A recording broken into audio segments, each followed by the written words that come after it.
Vamos a ver cómo realizar una comunicación interna entre Raspberry y Codesys y ahora ya añadir Node Red en el vídeo 4 de esta serie que nos propone aprender a programar y comunicar PLCs con Raspberry, Codesys y Node Red. Bueno, pues como decimos, en el vídeo anterior habíamos preparado la Raspberry para tener Codesys dentro, también habíamos instalado Node Red, pero no los habíamos unido.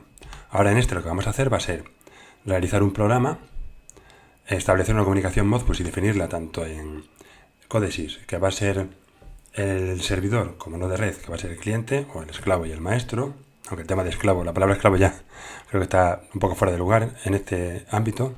Y nos vamos a quedar aquí, enviando órdenes, en este caso de Node Red hasta Codesys, órdenes digitales. Pero veremos que en el futuro, pues a través del router, que puede gestionar la comunicación que salga de Node Red, pues tendremos acceso a todo el mundo. ¿Vale? Y sí, pues sigo sin activar Windows. Antes de empezar con todo, resumir qué vamos a hacer concretamente en este vídeo. Vamos a tener una Raspberry con una salida digital que vamos a poder encender o apagar desde un pulsador físico conectado a la placa. Y además, por Modbus desde Node Red, podremos encender o apagar este mismo LED con un pulsador virtual.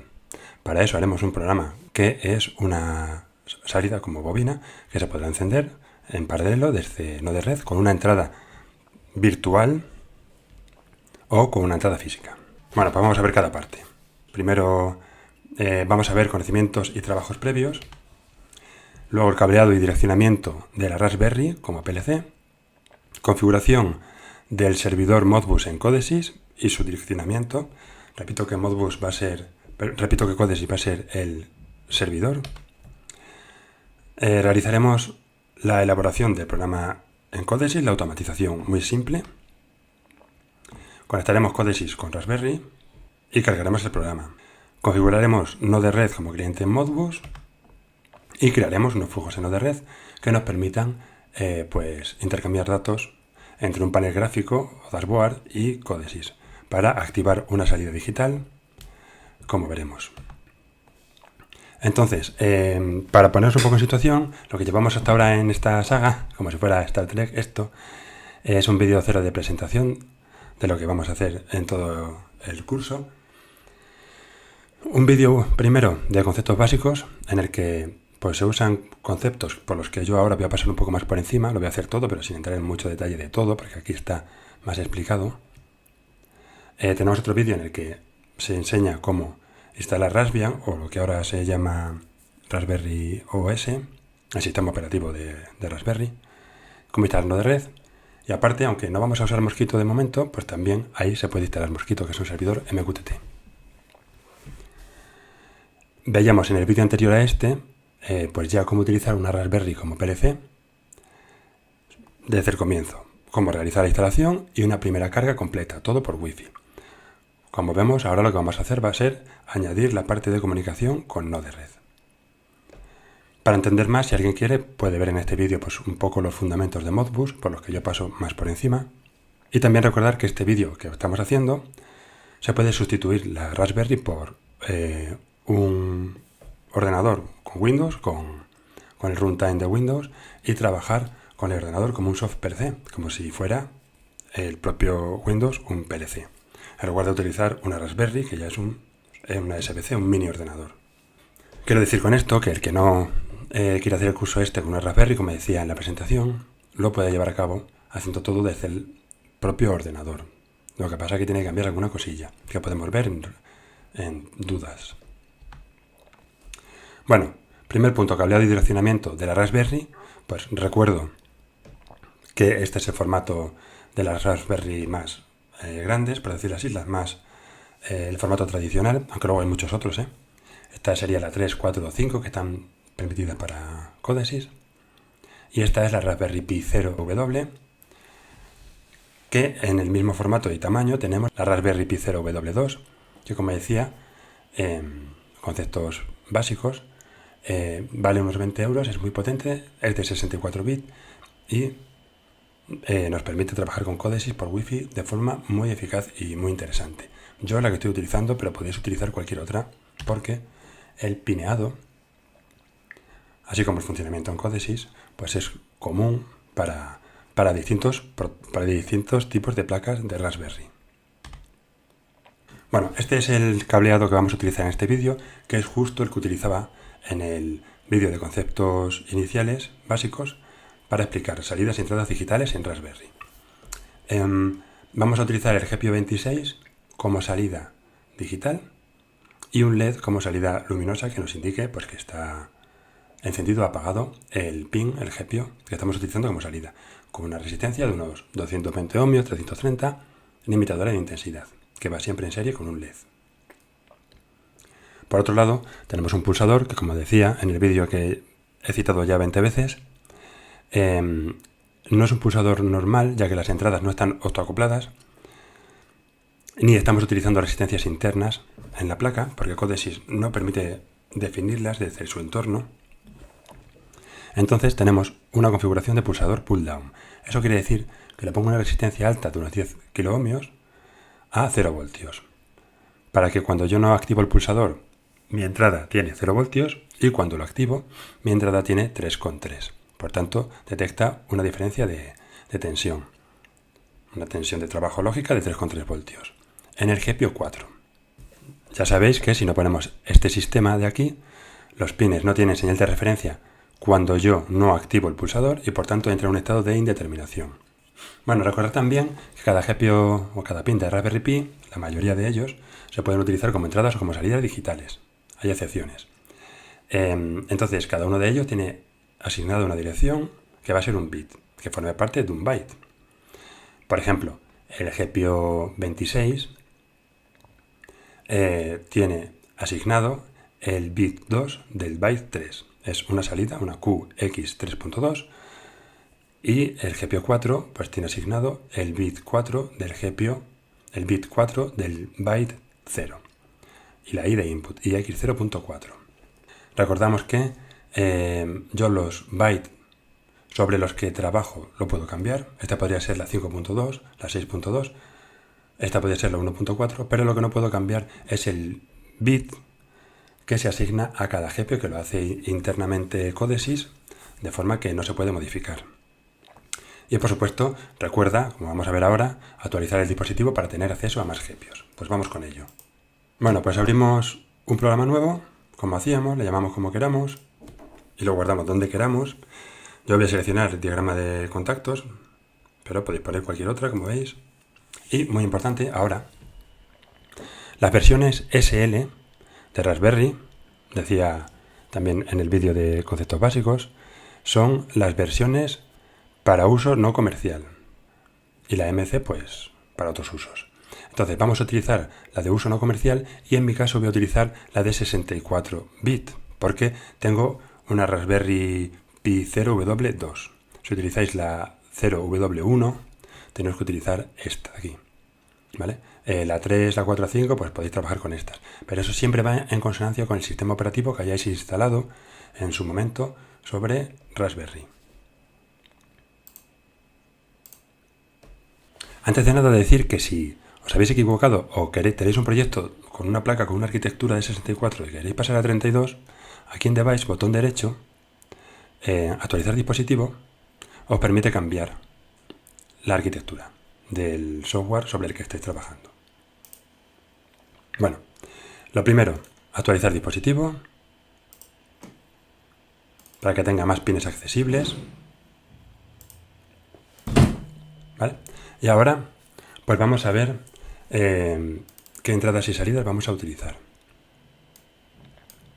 Entonces, tenemos la 4, que la vamos a usar, podría ser cualquier otra, como entrada, y la 26 como salida.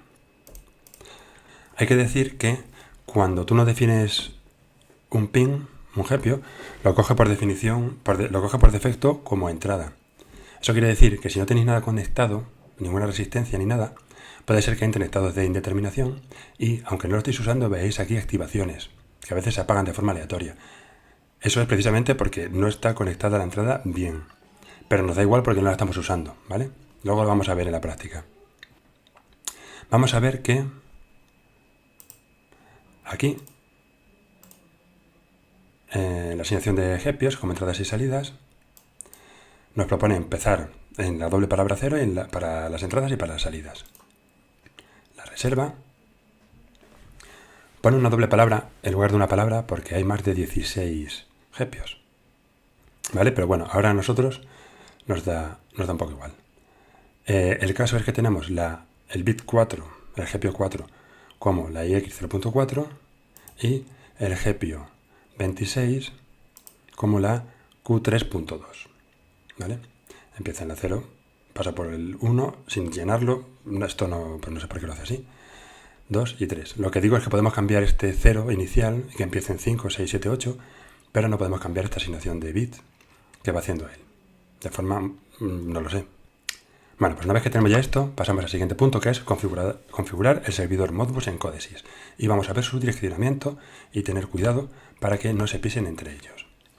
Vamos a activar el trabajo con bobinas como entradas en Codesys, serán salidas en Node-RED, para trabajar con estados digitales. Vamos a ver que no vamos a trabajar con entradas de momento por no meter más información. Y vamos a ver en qué canal empezamos en Modbus y qué asignación como entrada, qué direccionamiento le da Codesys a esas señales que nos van a venir de Modbus, que va a llevar el mismo patrón que las entradas físicas. Las entradas virtuales las refiere de la misma forma.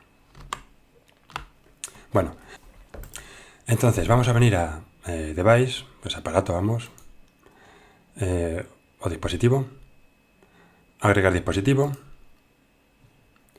buses de campo, va a ser con Ethernet y va a ser el adaptador Ethernet que vamos a utilizar. Aunque vaya a ser por Wi-Fi, tiramos por esta rama también.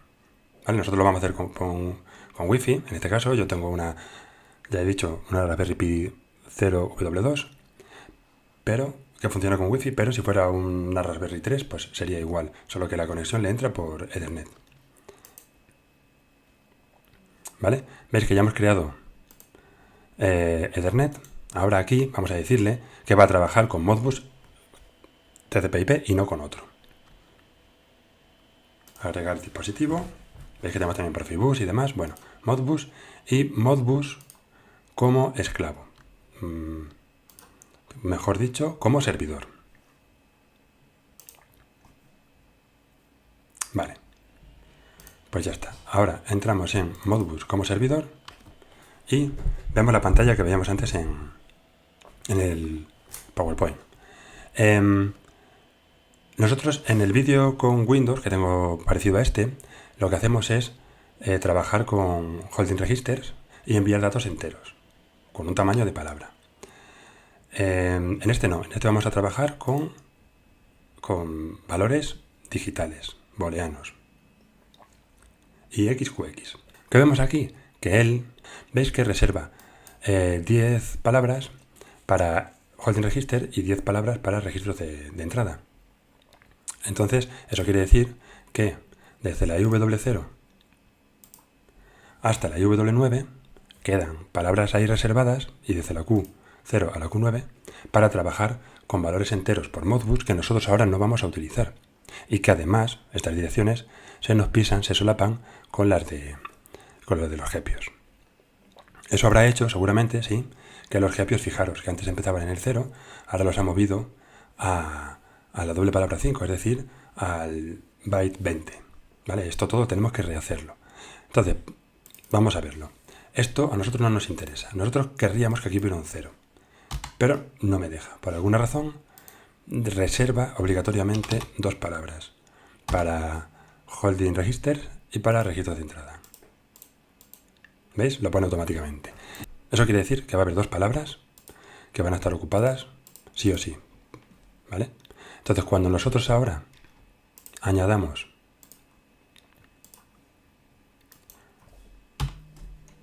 una bobina, por llamarle así, una entrada digital en Codesys por Modbus, le va a asignar el byte 4, que es el primero que queda libre, porque si os fijáis, nos ocupan hasta el byte 3 con entradas y salidas, y el primero que queda libre, pues se lo asigna a la bobina con la que queremos trabajar, la IX 4.0. Esta sería la nuestra, que es por donde vamos a para recibir información desde no de red, por el canal 0. Si yo en vez de eso pongo aquí que quiero transmitir 5 datos desde no de red hasta Codesys, pues me va a reservar pues 5 direcciones como entradas. Si yo le digo que quiero también sacar información de Codesys a no de red y pongo por ejemplo un 2, ¿vale? Pues si me vengo aquí, me va a crear también en la QB4 pues esas salidas. Esas dos salidas, ¿vale?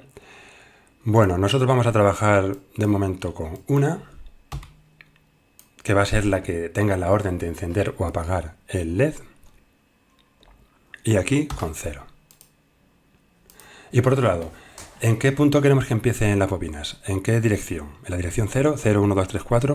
O sea, si hubiera aquí 4 canales, si hubiera aquí 4 entradas, esto sería la 0, la 1, la 2 y la 3.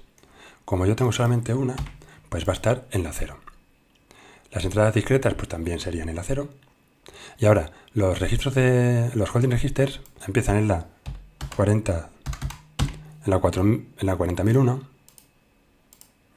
y los registros de entrada en la 30.001, porque son la función 4 y la función 3. Nosotros vamos a utilizar, por cierto, la función 5 en no de red, que tendremos que definirla, de Modbus, ahora luego lo veremos, y aquí pues lo coge él automáticamente. Veis que yo aquí voy a definir con lo que voy a trabajar, pero no tengo que poner ninguna función de Modbus. En no de red sí. Vale, pues ahora fijaros. Él ha asignado nuevamente pues la IB4 como teníamos. ¿Eso qué ha hecho? Que nos mueva todos los GPIOs a partir de la doble palabra 2, que empieza en el byte 8, del 8 en adelante. Yo no quiero eso. Yo quiero que todos los proyectos que yo utilice con Raspberry Pi tengan el mismo direccionamiento, que es el que hemos visto. Para eso, lo que voy a hacer es venir aquí y forzarle aquí un 0, para que reasigne todas las entradas como estaban, siempre independientemente de lo demás. Y aquí lo mismo. Y ahora si me vengo a Modbus, vemos que ha movido todo, lo ha desplazado, entendiendo que yo le doy prioridad a los GPIOs, y empezamos en la doble palabra 2 para entradas y salidas de datos intercambiados enteros con no de red. Y lo mismo ha hecho con nuestro valor digital, que es el que vamos a intercambiar. Fijaros que los valores enteros que decíamos que no podemos quitar pero no vamos a usar llegan hasta la Q7.7, pues la primera que queda libre, que es la IB8, el byte 8, se lo asigna el 8.0 a nuestro intercambio de datos por Modbus con no de red. Esta va a ser la dirección de intercambio. Si añadiéramos otra, pues sería la 8.1 y así sucesivamente. ¿Vale? Pero me parece muy importante dejar los valores iniciales comunes siempre en Raspberry, para tener siempre los mismos direccionamientos a los GPIOs de Raspberry, y a la hora de ir añadiendo nuevas funcionalidades, añadirlas por encima de las que tenemos asignadas a los GPIOs. Para la comunicación Modbus se va a usar la función en no de red FC5, es decir, se va a trabajar con un intercambio de variables booleanas, bit. ¿Vale? El canal o dirección 0 Modbus de la función 5 va a ser el utilizado para este proceso, que esta va a ser la referencia que vamos a tener en no de red, y esta va a ser la referencia de trabajo, la dirección, el nombre con el que se va a llamar a los datos recibidos en este canal en Codesys. Si enviáramos más datos, por ejemplo otro más desde no de red, lo enviaríamos en el canal 1 de la FC5, y en Codesys lo leeríamos en la IX8.1, porque es una entrada de datos que a mí me vienen desde fuera a Codesys. ¿Vale? Por tanto, repito, se van a leer estados digitales procedentes de no de red. Es decir, el cliente que es no de red en Raspberry le va a enviar cíclicamente a Codesys, también en Raspberry, el estado de esas entradas, que van a ser pulsadores virtuales, que estarán activados o no en función de lo que yo quiera hacer gráficamente. De tal forma que vamos a elaborar un programa así. Vamos a poner la salida física 3.2, que es el GPIO 26, como bobina abierta. de tal forma que si le llega señal se encenderá la salida y si no, no. Y la podemos encender de dos formas. La podemos encender con un dato de on u off, ¿no? 1 o 0, que nos llegue por Modbus del seno de red con un pulsador virtual, o lo podemos encender con un pulsador físico que tenemos conectado a nuestra Raspberry Pi, como hemos visto. En el punto 4 vamos a ver cómo conectar y arrancar Codesys en Raspberry y también cómo cargar un programa, porque hay dos procesos distintos. Veíamos en el vídeo anterior que para conectar y cargar el runtime en Raspberry se utiliza el protocolo SSH, que se hace en estas pantallas. Entonces, el runtime es un programa que está dentro de Codesys y que tiene que estar siempre encendido.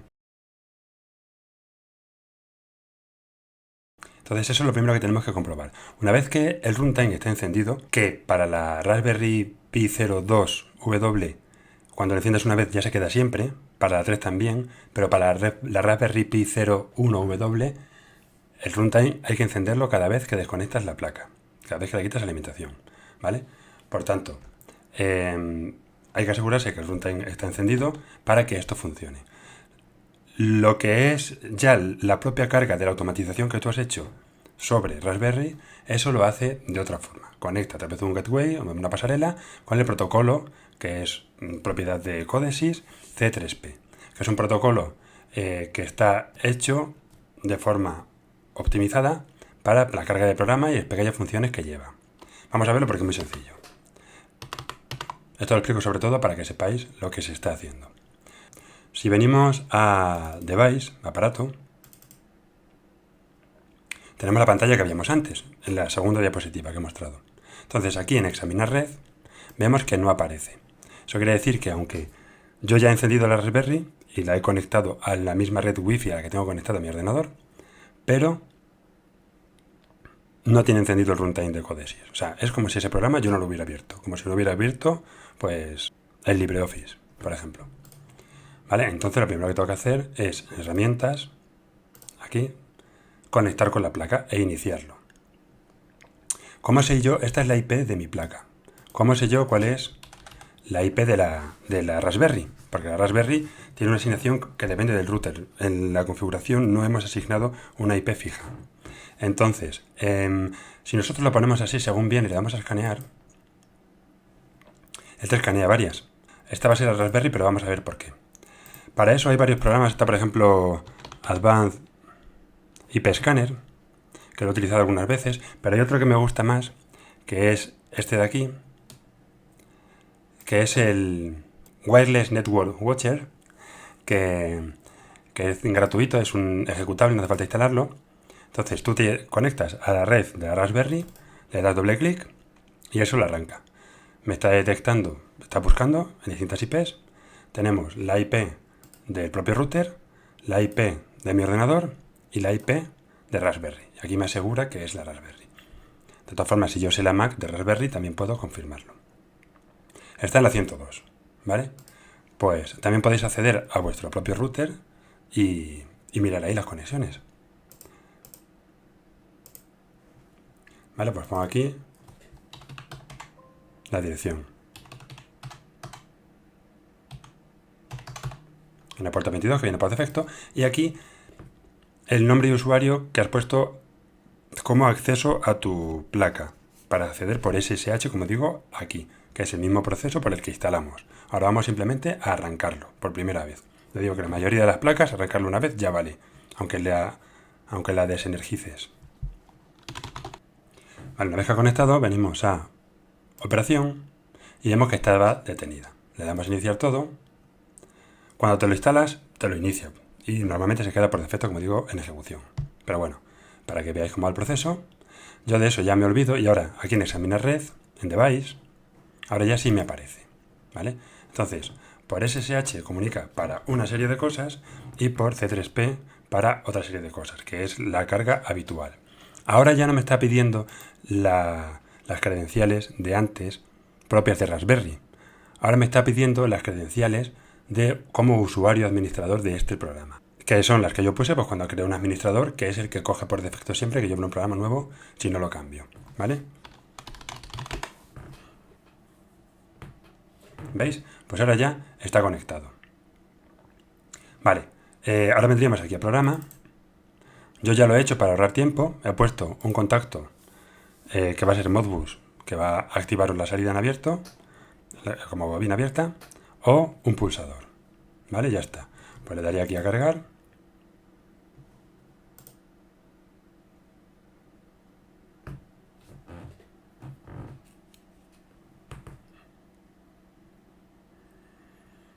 Y ahora lo pongo en RAM. Vemos que ha conectado todo con la Raspberry perfectamente, menos la parte de Modbus, porque obviamente no está el maestro todavía definido, el cliente. Entonces esto no funciona. Sin embargo, si yo acciono el pulsador de mi montaje, que nos vamos a ver ahora, pues vemos que se activa tanto esto como la salida. O sea, ya tenemos una parte. Ahora lo que falta es, en Node-RED, hacer la parte de la señal que viene por Modbus. Antes de eso, decir que aquí en los pines, lo que os decía en otros momentos, todos los pines no definidos los coge por defecto como entradas. Entonces, estos dos de aquí, el bit 5 y 6, a mí me suelen dar como entrada. Esto es ruido que él coge por estado de indeterminación que tenemos en muchos pines sin conectar y que no pasa nada porque no están usándose. Sin embargo, el bit 4, vemos que cuando yo acciono, pues se acciona. Y aquí la salida, pues también veríamos como la 3.2 se pone en true. Esto es lo que hemos hecho. Vale, pues vamos ahora ya a Node-RED. Para eso vamos a entrar en el Node-RED de Raspberry, en la página web que nos genera Raspberry con Node-RED y luego con un dashboard, con un HMI, una pantalla pequeñita para controlar y tener distintos elementos.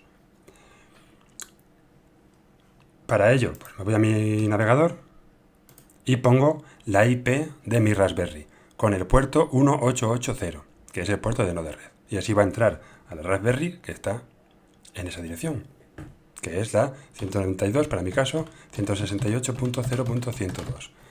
Dos puntos, ¿ves? A mí ya me lo coge porque lo he puesto otras veces, 1880. Puede tardar un poquito. Bueno, pues una vez que me lo he abierto, como veis, este Node-RED, hay que buscar la funcionalidad de los flujos con estos nodos, con el Country Modbus, que es el más usado. Hay otros, pero este es el más utilizado. Entonces sería venir aquí, administrar paleta o paleta manage, eso sale en inglés, y en instalar, pues buscar Country Modbus y darle. A mí no me sale porque la red que tengo ahora mismo no tiene internet, ¿vale? Pero aquí os debería salir, le dais a instalar y os aparecerá por aquí instalada. Luego aparte está Node-RED Dashboard, que es la otra que vamos a utilizar, que hace poquitas semanas ha aparecido ya como en desuso, han dejado de mantenerla y te recomiendan otras muy parecidas, de la misma línea. ¿Vale? Podéis poner esta, Dashboard, de momento, ¿vale? O cualquier otra, también lo mismo, buscarla aquí e instalarla. Entonces aparece aquí los nodos de Modbus y aquí me salen los de Dashboard, que es de un uso muy general. Esta aplicación tiene varios nodos con distintas funciones. Los más usados son el Modbus Write y Modbus Read, para cosas simples. Modbus Write lo que hace es leer un estado de Node-RED y enviarlo por Modbus. En este caso, pues a Codesys. Modbus Read lo que hace es leer estados de Codesys y sacarlos por aquí para lo que tú quieras. Vamos a usar este, porque vamos a mandar desde esta plataforma que actúa como Modbus, como cliente Modbus, vamos a mandar periódicamente datos al servidor, que es Codesys, con este de aquí. Podemos ir añadiendo más adelante.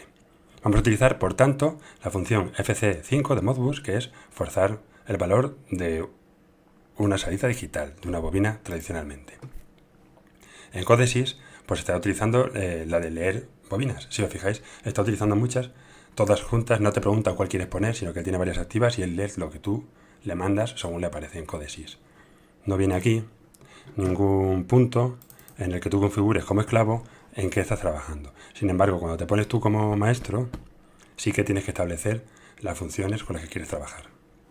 ¿Vale? Entonces, yo saco el Modbus Write y lo primero que voy a hacer, doble clic. Necesita, lo que pone aquí server es establecer la conexión en Modbus. Pues como no tengo ninguna, le voy a dar. Importante, Este es el localhost, el servidor local de la propia Raspberry. O sea, cuando tú quieres llamar a tu propio dispositivo desde tu dispositivo, pues esta es la IP normalmente por defecto. Entonces, Codesys en Raspberry Pi va a comunicar con Node-RED en Raspberry Pi. Por tanto, utiliza esta. No es como nosotros, que vamos a trabajar desde un ordenador externo a Raspberry con Raspberry. Y por tanto ponemos la IP de la Raspberry. Aquí tenemos que poner la IP interna, para que él se refiere internamente a sí mismo. Este es el puerto, que sí, lo dejamos todo como estaba. Y le podemos dar un nombre al servidor o no darle ninguno. Pues da igual. Se puede aumentar o disminuir la frecuencia para el tiempo de errores y demás, pero lo dejamos así. Ahora, dirección. Pues habíamos dicho que era el canal 0. Esto de aquí no nos hace falta. ¿Por qué? Porque tenemos que definir la función de Modbus, que era la 5, como hemos dicho. Forzar una salida digital en el canal 0. Esto no hace falta ponerlo, lo pone él por defecto, si no ponemos nada. Le ha dado un nombre por defecto también, porque no hemos cambiado nada. Y ahora aquí podemos poner un nombre que nos diga orientativamente qué es lo que va a hacer este nodo. Pues por ejemplo,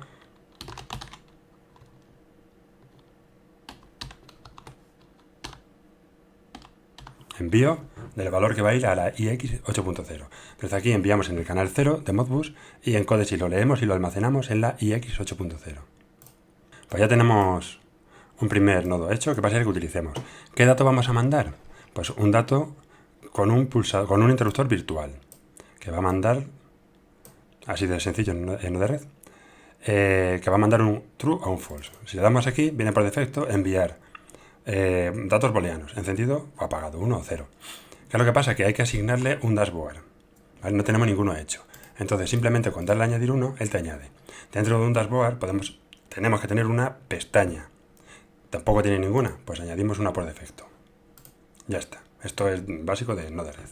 Le damos a aceptar y aceptar y se nos quita el error. Estas bolitas son que no tenemos actualizado el programa.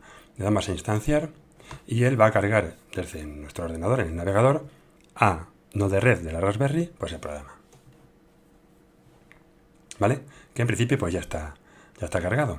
Ahora, o bien poniendo esta dirección desde aquí, /UI, o bien entrando aquí en dashboard, podemos ir a nuestro dashboard. Bueno, lo que se va cargando, en los apuntes estos que dejaré por ahí, pues tenemos lo que hemos ido haciendo también por escrito. ¿Vale? Para que se pueda ver más tranquilamente. Bueno, vemos que ya me lo ha cargado, coloco un poco la pantalla. Y si lo doy aquí, pues lo mismo.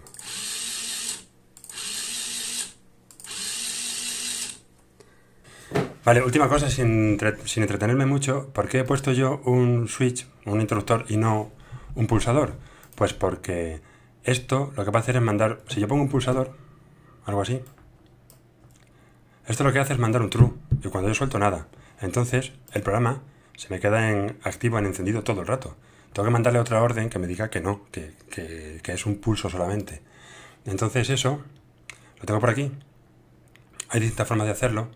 Hay alguna forma un poco más sencilla, pero básicamente lo que puedes hacer es decirle que mande un pulso de encendido, lo envía, y aparte, la orden de enviado me la trae a mí aquí también. Y cuando aquí detecta que ha enviado un true, él saca por aquí un false, un falso, un 0. Y entonces envía un falso. Y de esa forma hace un on-off, on-off, on-off todo el rato. Y ya está, porque estos pulsadores mandan un true cuando aprietas, pero les falla una cosa importantísima, que es que cuando tú sueltes puedas enviar otro dato, que no lo tienen, ¿vale? Entonces, bueno, por eso. Eso también pasa con logos of comfort un montón. Y ya está. Veremos más ejercicios, pues, con distintos tipos de comunicaciones y utilizando, pues, aplicaciones distintas de Node-RED, como veíamos en la presentación del vídeo, en la presentación del curso.